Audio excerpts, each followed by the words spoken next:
this draft. I think if the teams play the same as they did game one, actually I'm not sure because OG they played really well for the first half of last game.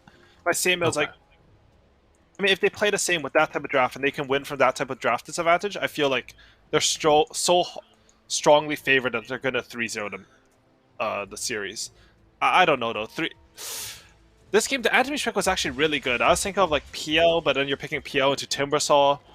Enchantress anti-mage should actually win this lane, I think, as long as Enchantress buys enough souls for the anti-mage. And I feel like 3-3 is going to have such a good game this series. People think that Timbersaw counters Tidehunter, and he does to a certain extent, but just because of how Kraken Shell works, the Whirling Death is not as effective against Tidehunter as he is against other strength heroes. So And I think that's they have that also going for them. the other thing about that too is as the game gets later, obviously, Tidehunter like Refresher, Ravage is just so insanely good, and you can see he's doing the same thing. So this is the build now.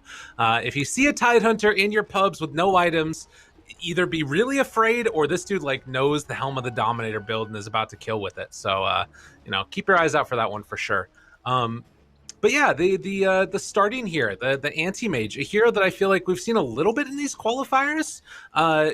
So you think it's just like the mixture of the laning stage, the matchup against the Terrorblade? Is there anything that he needs to be particularly worried about on Skitter? And Terrorblade is supposed to be an anti-mage counter. You get the reflection and mana burns him. You have really high armor, and anti-mage just has like the most pathetic stacking in the game, so you can hit him really hard in fights. But the thing about anti-mage this game is I think the lane versus Timbersaw is quite solid. Like, you just mana burn down Timbersaw, and he's a really good mana void target for you later. Offlane Timbersaw, if he doesn't have a good lane, he can't get to like Bloodstone and stuff. He has to go some stable tanky items, which means that his mana pool is always going to be relatively low.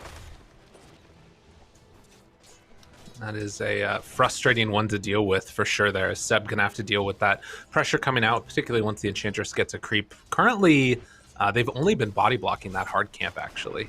So there is a Mud Golem that spawned over on the medium camp.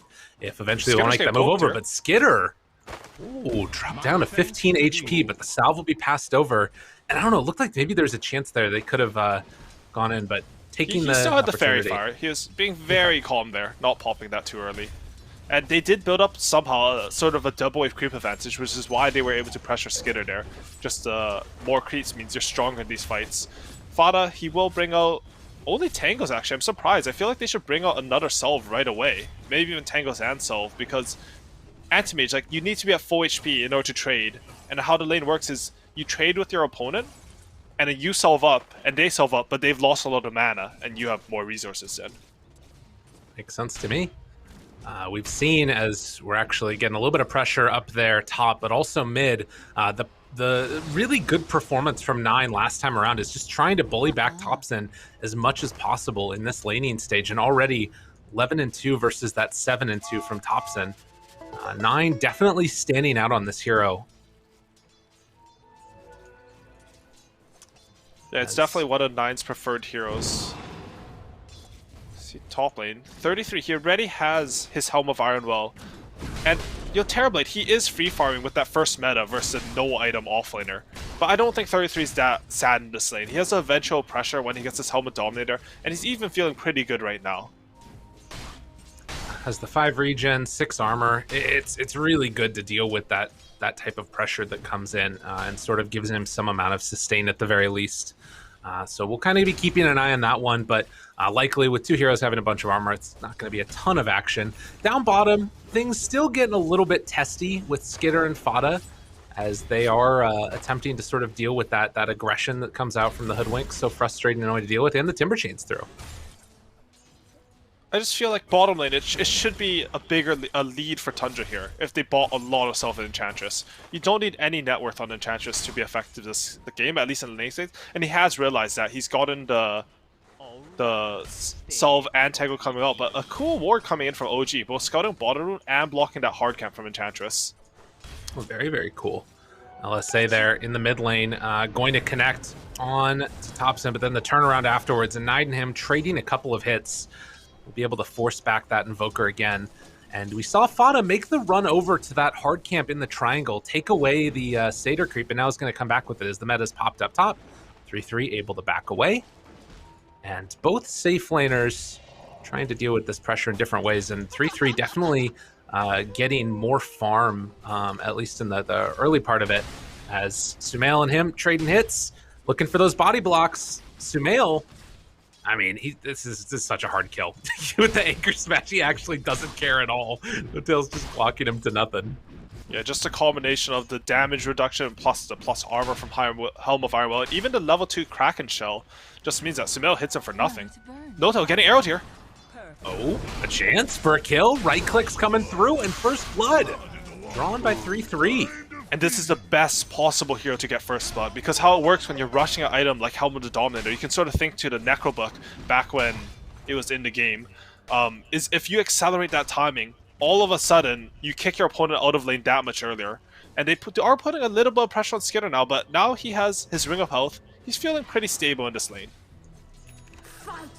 Does have the continual, actually Fada, just since they didn't win the lane at the start, is going off to jungle a little bit, getting these hard camps and taking them down afterwards. We'll see what he ends up doing with it, as Saksa does make the move on in, gonna get that clarity broken, and they'll end up in a little bit of a battle here. Bushwhack comes out, they have the net and the skeletons, trying to soak up some of that acorn shot damage. Thompson won't even be able to get in range there. Oh, but Saksa, does he go down? The right clicks, looking for the chase. It's not quite going to get there. He still has a fairy fire. He's pretty chill there. This is one of the strengths of Hoodwink, is that he just does so much damage on early levels because of acorn shot. And also, he's just 320 MS, so it feels very smooth to play him. All his stats feel, honestly, a little bit overtuned in my opinion. He's a very strong pick right now. But, top rune. They want to get this away from Lina. That was mid-leap. They get the second leap out afterwards. And Snake King going to get away. 9 looks like he's going to eat through that EMP. And the turn now onto Thompson. Misses the LSA, misses the arrow, misses everything. And they won't miss on Notail. Can they find this rundown, though? The Bushwhack comes out. Nice reaction. OG coming together a little bit there in that mid lane. And 9 has no TP. He actually walked home and TP'd mid, so he's ready for the 6-minute rune fight. Snake King's getting chased down here. Yeah, Saksa makes that move, and again, this Hoodwink, it's been so deadly throughout like all of the qualifiers in the regions that we've been watching, and again, showing its prowess. Honestly, that was like a very weird sequence of events where you just had, you know, they're trying to kill a full HP Invoker. He has 1100 HP with a Fairy Fire, you know, 2 no talisman, just a relatively tanky hero at this point. And as a result, like 9's net worth, he was doing well in lane, but now he's below Invoker. You can sort of see why Invoker's counterpick to pick against Lina, because you have high regen, you burn his mana with the EMP as he's doing now, and Cold Snap is a great tool against him. They're going again. And the Bushwhack, long range, trying to bring down 9. The right click's coming through the urn. Is it going to be enough? LSA, but dead.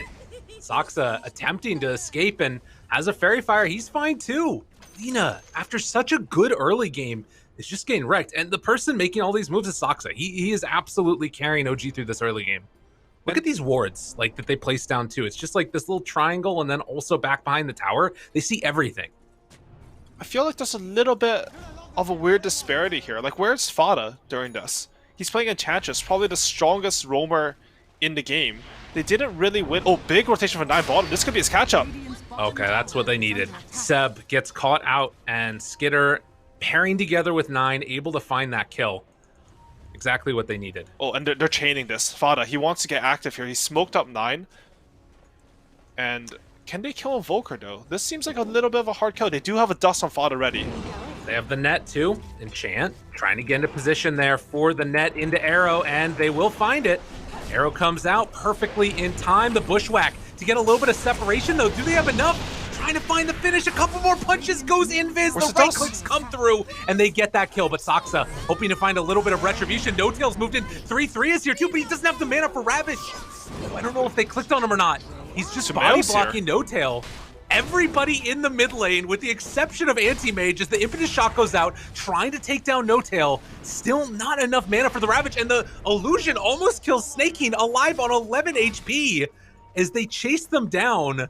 And it looks like with the body blocks, oh, takes back over the Mud Golem. Oh, thought about the Hurl Boulder, but doesn't go for it. Yeah, just 8 heroes in the middle lane at 8 minutes in the game, as we expect in normal Dota. Snaking, he hasn't had more than 1 leap charge for like the last 4 minutes of the game, and I was criticizing Fada's early rotations a little bit there, but he pays it back with dividends. You know, he's part of the play, well, not really, to kill the Timbersaw, and he smokes his Lina very quickly to get Thompson. I think he might also block the smoke coming in from OG. They want revenge here. Maybe. Well, they have a lot of people though. Nine's in the area too. And Centaur lifted up along with Fada. The bushwhack afterwards. They're going to kill the Ench. And Skitter realizing as could get a little bit spicy. Oh, the turn. A chance. They have the hoof stomp afterwards. Can't connect onto Seb. Able to timber chain through. So a trade there of both supports for each other's lives, but it's going to be Seb that's able to try and put the pressure on. But a good play here with the Helm of the Dominator creep, which is going to be keeping the creep wave off of the tower on the bottom side. Or That's an Ench creep. The Helm creep is at top. Creeps. There's so many. Just a lot of Ghost Push coming out for Enchantress and Tidehunter with this build. They really want to kick No Tail to the top. You cannot let the enemy 5 or 4 just sit in this lane, and the Helm creep is going to scout them out here. They have a stunned arrow, maybe? Good impale. Able to interrupt. So he is going to stay up there. Tundra are going to try and keep that pressure on now, and the mana burn.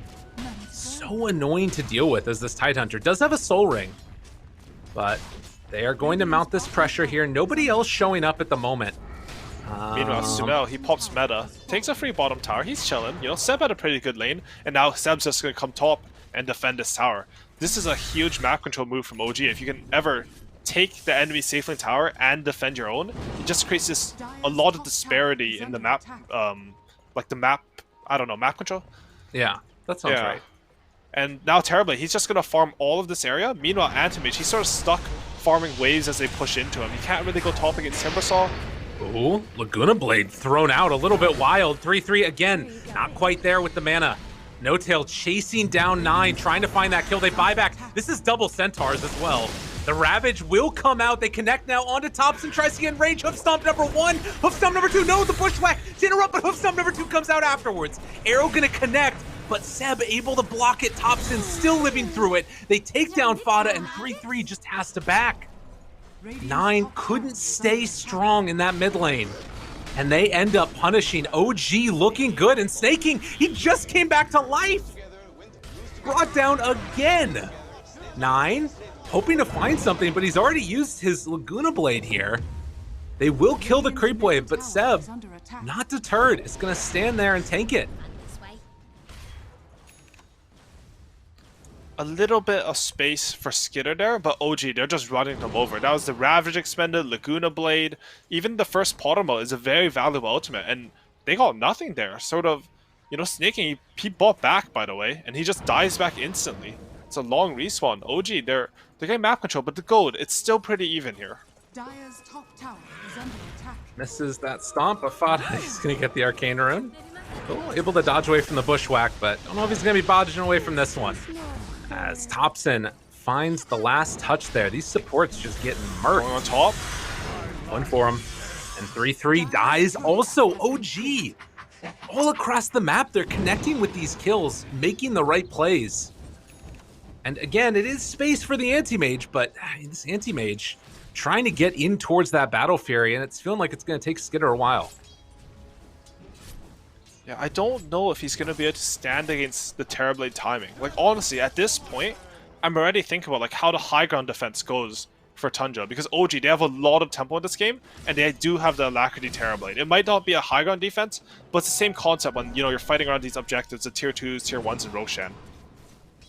I mean, it has to be off like bursting a hero with Ravage Arrow and Lina spells, but it's looking hard, honestly.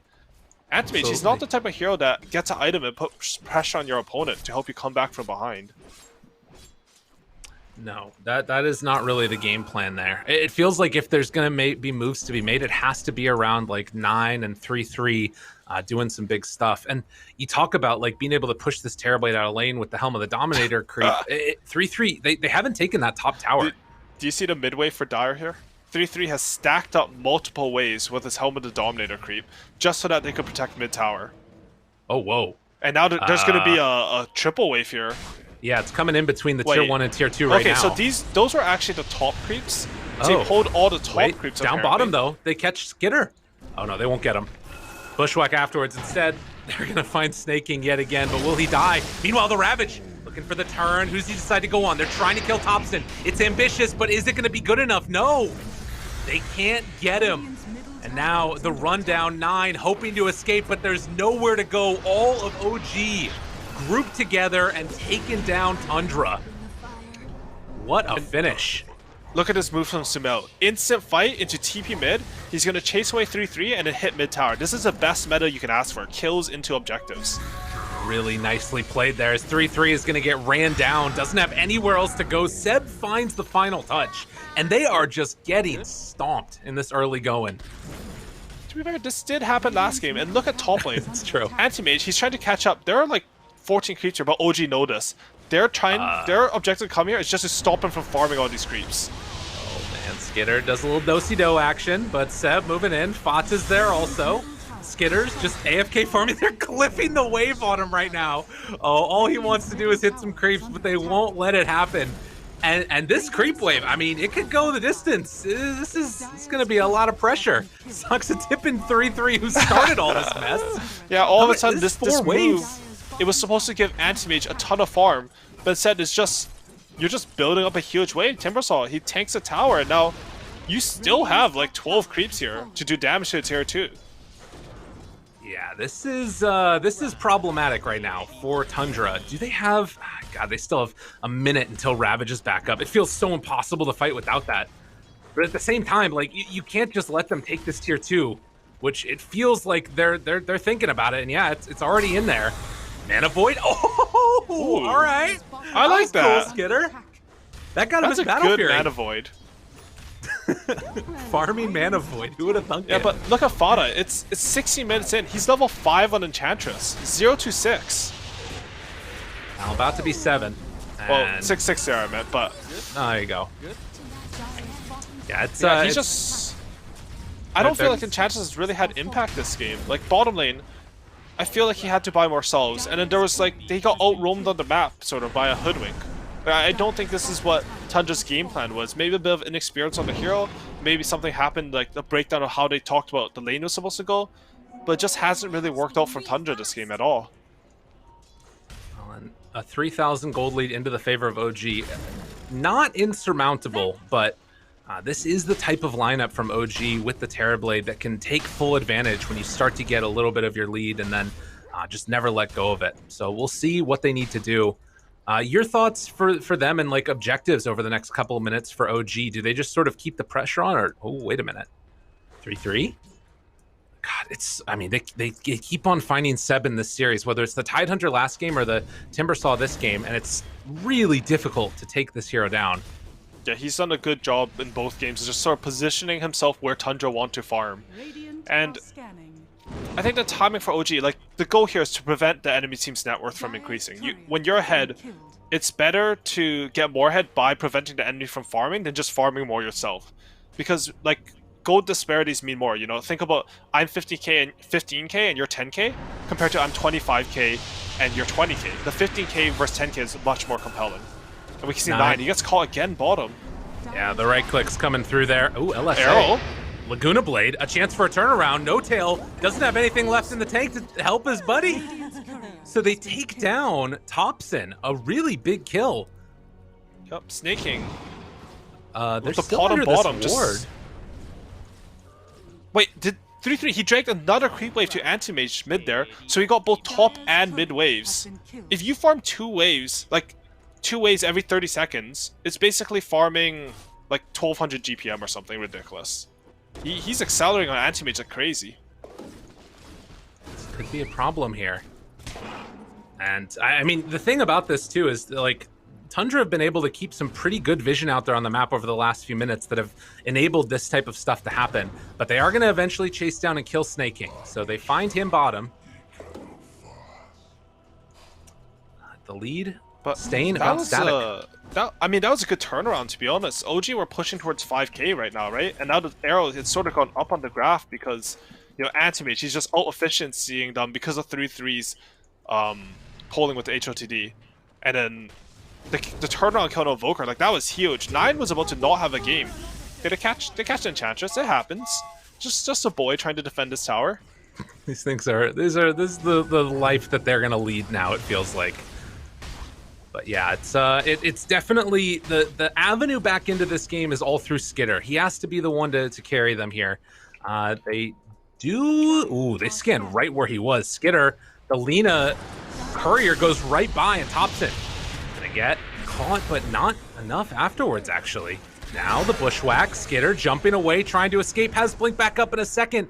Looking for the escape, but he's solo, gets the courier kill, actually, but eventually will get brought down by that spirit vessel. So a good catch there by OG. So they managed to catch Skitter. I was mousing over Thompson's Cold Snap range as he went towards Lina there. I think he was like 50 range away from getting Cold Snap an additional kill. But Sakta, he's caught snaking. They pop meta. They are falling apart right now on Tundra. Sunstrike goes out. Is it going to be on the mark? No, not quite. Snaking able to escape. I mean, I guess this is what they need to do, but they just keep on bleeding kills. Yeah, I mean, you're playing like cops and robbers right now on the Tundra side because you can't fight your opponent at all. They're too strong when they're together. But the problem is you're running around the map against an Invoker and a Nyx Assassin who are hunting you down. And Simel, he popped meta, he doesn't get to kill snaking, but they just use it to get another objective as they go for Roshan there. Alacrity to Terrorblade, always a classic. Wait a minute, look in the dire base right now. In the dire base, they're trying to snipe couriers with the helm of the Dominator creep. They're not letting them get in there. Oh my god. Anything at all to slow down the game. That is unbelievable. I mean, they're taking Roche at the same time, but they got him on patrol command right now. Did he get any? He got two of, like, he got No Tail's courier with this range creep. Dude, this has to be so annoying because something that I really love about Dota is Dota as a game is inherently... Oh, wait 1 second. Thompson's catching snaking top here. Hello, friends. Hello? He gets the arrow, though. Run away, snaking, but he is in a world of hurt. Yeah, he's not even bothering to use his last sleep there. But one of the things I love about Dota is the game is so complicated that a lot of the reason why top players make a lot of mistakes is there's just too much to do. If you add in additional elements like, hey, I can't use my courier normally, I have to send it around the side, oftentimes it can lead to sort of like unforced errors from your opponent. I mean, I guess in that case it'd be forced errors, right? But the same idea. And man, Tundra, they're behind, but they're being so annoying. They really are. Like, it's unbelievable. Like, they keep on catching these waves with the Enchantress. Oh, will he get caught again? Looking like he's going to go 0-8-2 here. As the break, Tornado lift up, does get some heals afterwards, but ends up dying. Oh, Courier, back in the base, looking for it. One more punch, comes through. Oh, but he got into the fountain. Able to live through it. Back and forth it goes. Look how the courier has to move. He has to dance on the top side. Who wants to go back to kill a random range creep, right? This is the craziest thing. Do this in your pubs, honestly. This is gonna be amazing. God, this is insane levels of creativity coming out from 3-3. It's so cool to see plays like this because, you know, even though they're behind, you can really see like Tundra, they came back 3 times from over 11k gold deficits in this qualifier, despite going 7-0 until maybe this game. And you're really seeing now, like, even when they're behind, they're eking out every advantage. But OG, they don't want Tundra to have that chance. They want to go high ground now. Alacrity on Terrorblade, Metamorphosis with the Arcane Rune, they're looking really strong here. Yeah, you can do the cute plays, but it might not be enough in the end. They do take back over the Terrorblade illusions with that enchant. They sniped another courier. Yeah, but the tier 3 tower is going down. Seb is up there tanking for him. Arrow does connect. And Fata gonna back out again. Sharpshooter not gonna be on the mark, but Fata gets hit by the Sunstrike. Not enough for the kill. Another courier goes down. No tails this time. But buildings are falling, and that is definitely the bigger objective. They're trying to kill another one. 3-3 out there on the map. They're not even in the base. They're just hunting couriers now. Fata dies. Meanwhile, Skitter just keeps on trying to go for the AFK farm play. They have definitely given up this Rax, as they'll take down 9 to boot. But in the mid lane, they're trying to pressure this mid tier 1 tower. They just completely gave up that Rax. But they do have another cut of the creep wave here. Terrorblade Illusion getting taken by the Enchantress and then pushing out top lane. Backdoor protection is up. A rare micro mistake from 3-3 because he actually had a creep dragon this top wave, and the creep wave just managed to kill. I mean, he did kill, like, he was doing 16 things at the same time. so we should forgive them for this. But they do eventually get the creeps, and without backdoor protection, they're going to take the racks. Honestly, I think they took that through backdoor protection, so it's not like 3-3's mistake did anything. Sumail, he is just so farmed. He has SY Dragonlance Scotty and over half of Butterfly at 24 minutes. It is impressive and terrifying if you are a Tundra fan or a Tundra player. But Sumail, definitely the king right now of the net worth, and looking to try and find a way to close this out, most likely around that second row. She still has the Aegis for another minute. We'll see if they try and do something else in that time period. But smoke up. Oh, 3-3. They do have that Ravage. Do they want to blow it all, though, on the Aegis Terrorblade? He said still a minute away. 9 gonna try and slow this down a little bit. The big wraparound, though. 3-3 and Snaking are looking for that backline. Jump forward, finds Fada. 9 gonna pop that Laguna Blade, looking for a jump. Do they have an opening? Thompson right on top of him, killing off that Invoker. Huge kill. Sumail, they're trying to leave him for last. LSA, a little bit of kiting going on, but it's a Terrorblade. He is terrifying. Seb there to protect that TB as he jumps pretty aggressively in there, and the rest of Tundra, they're gonna back out. It was a buyback from Thompson. That might be enough for them. That was 2 buybacks from OG. Notel and Fada also buying back during that fight. And, you know, anytime you're behind it, you can force out core buybacks on an enemy team. It always, in the back of your mind, you're always thinking, guys, we have a chance. If we clutch Thompson again, they're going to be down to core hero. And, I mean, you can be the most farmed hero in the game. You can't 1v5 in this patch without allies. You will get kited, they'll eventually get halberds, you know, it won't work. You need allies to stun them and disable them so you can hit them. Much like Snaking's getting stunned and disabled into his death top. And that was, again, just pulling these creep waves. They have Fada taking over illusions, and then they've got Snaking pulling the waves. They got another one as Skitter tries to take that one down towards mid, kills the wave, runs away from Sumail. They're being unbelievably annoying in this game on the side of Tundra. Like, I don't think I've seen something like this before in a while. This is giving me the good old Cloud9 vibes, you know? Fada channeling our former team's energy. I'm loving it. I mean, honestly, from my perspective, having played a lot of these games, I think it's very, very low percentage that they win this game. But I thought the exact same thing about Game 1, and they pulled it off there. So, I mean, they're... So, 3-3. He's just hitting Tidehunter. Yeah, I tried to TP out of there, but Nyx was right on top of him. So, another catch there by OG. And you can see the highest net worth at 25 minutes, 7th highest for him. So having a pretty freaking good game on the Terrorblade, do say so ourselves. Definitely the time to do it in the grand finals for a TI spot. Yeah, and this isn't... Oh, Skitter, he got caught here. He has no TP. Oh, they also kill Fada. Looks like Skitter's going to be okay. He's backing out of there. Can they pressure this at all, knowing he doesn't have a TP? The thing is, if you don't have your TP, you can't push lanes effectively. Like, just not having a TP takes away a lot of your net worth. Normally, he would like to be at these Ancients, farming his 27-minute items. Hey, OG, look where their wards are. They're ready to deal with the rats, you know? There's no aggressive wards. I mean, they do have one bottom. But they're placing their wards just to deal with what Tundra is trying to do. And they do finally... oh, interesting. They do finally have a creep wave mid, but it's dead now. Backdoor protection disabled, as up top there's also a wave shoving in. So yeah, the rat-tastic plays are finally going to have to be put on hold for the moment. They're smoked up here. They have Ravage. They want to find Thompson. They know if he has no buyback. They spot him. There's the big jump potential. Do they go for him? No! They get the tornado. Catch Thompson. Too much on that mark. And the sharpshooter not quite going to connect. But a really good play there by OG to stop that pressure. Round 2, jump forward, Ravage. It comes out, connects on the top. LSA, they bring him down. Sumail, he gets exploded. He doesn't have buyback either. Seb getting caught now. Can they kill him off? Tundra haven't lost anything. The chase down continuing. Oh, and I think that 3-3 dropped an Ironwood tree to break his Timber Chain. That was really nicely played by Tundra as they explode the Terrorblade. All right. They, holy like... Are we getting a repeat? I can't believe they're clawing their way back into this. They bursted a free farm Terrorblade with... Like, what did they just popped their BKB on Lina, and they just killed him. I don't know how to word it otherwise, and all of a sudden, OG, despite being so dominant in this game, they might be still up in Golden EXP, but the momentum, it's swinging.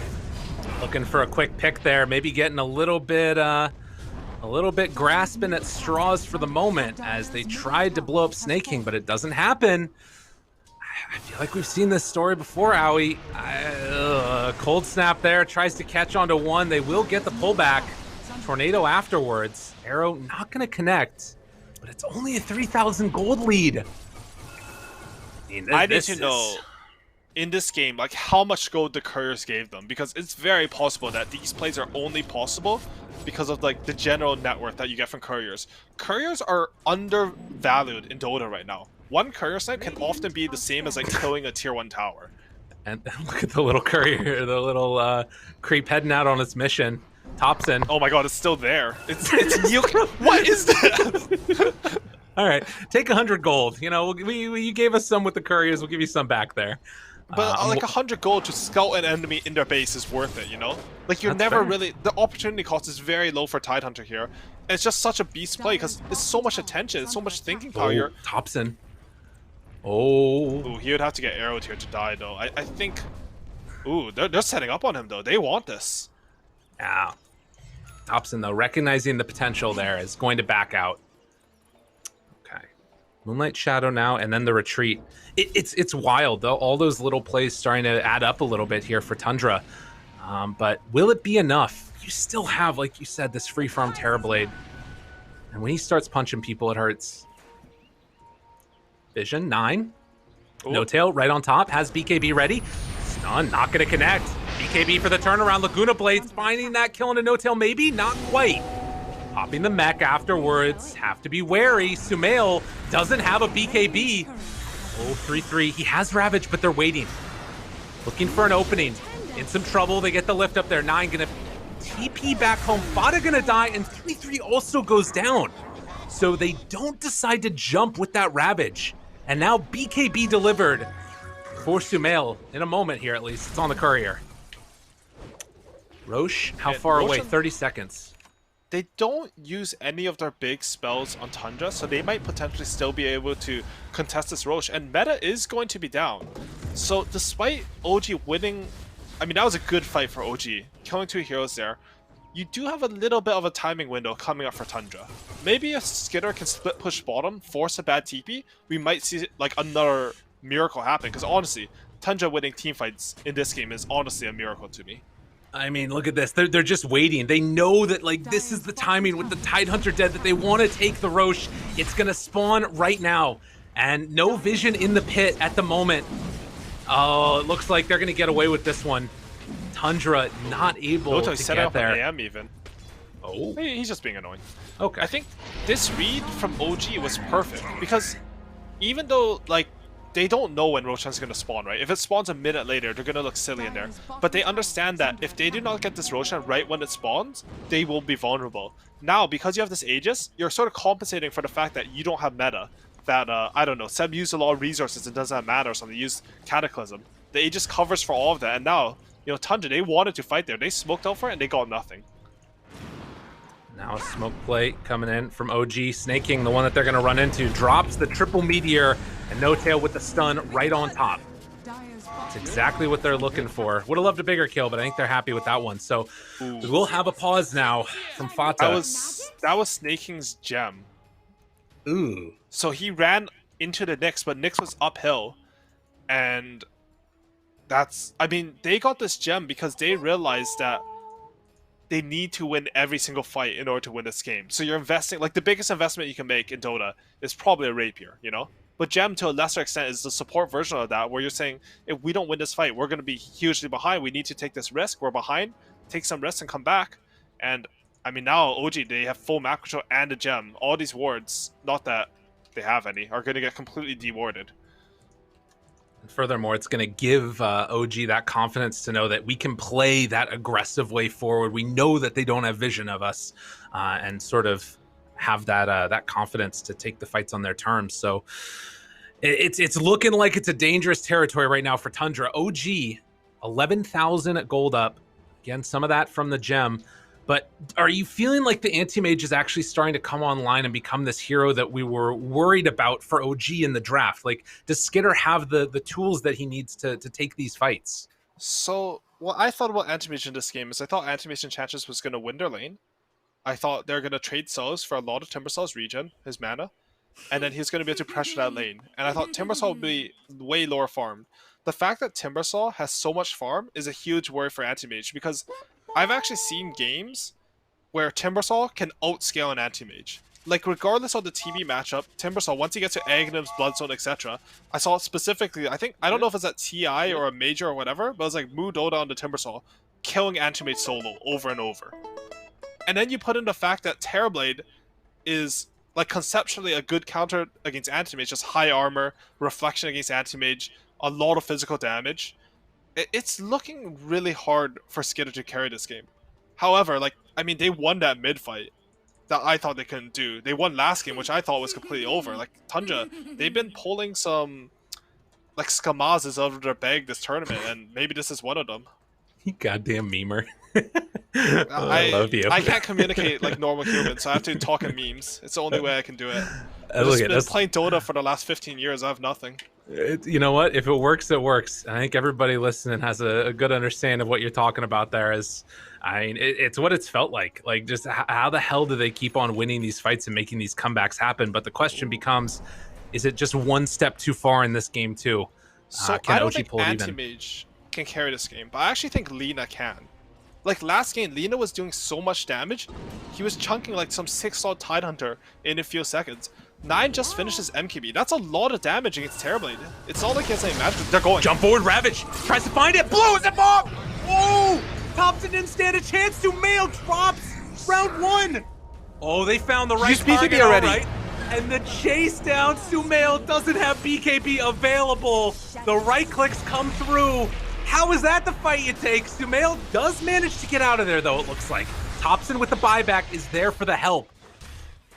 Wow. What a swing. But the question is, now round 2 of this, you don't have Ravage available. Can OG just brute force this down? They don't have meta. Wait, they do. They do still have meta. Okay. They have meta, but they don't have BKB. Is it like the worrisome thing? Some random arrow into Lina spells, like, they're scared right now in OG. They use 2 buybacks. It's really, really scary. Looking for that tornado opening. Finds Fata. Bushwhack now on to 9. He doesn't have his BKB either. They start to take him down. Cataclysm comes out, able to get away. The Yule Scepter alive on nothing. But Skitter in trouble. Gets the disarm. Jumps out of there. They lose the range rack. Sumail now with that alacrity turning onto melee. But they don't want to give this up. Sumail finds a double kill onto Snake King. Just from downtown, finding the punches. They got Laguna Blade back up. How long till BKB? 7 seconds for Sumail. He needs that little bit of extra time. They're looking for an opening here with an LSA, but they won't be able to find it. OG sensing no Ravage. The BKB comes out in time from Sumail as the chase down continues. Do they have anything left in the tank? 9 trying to live, but it won't happen. Sumail with the ultra kill, playing the carry, turning on to these tier 4 towers.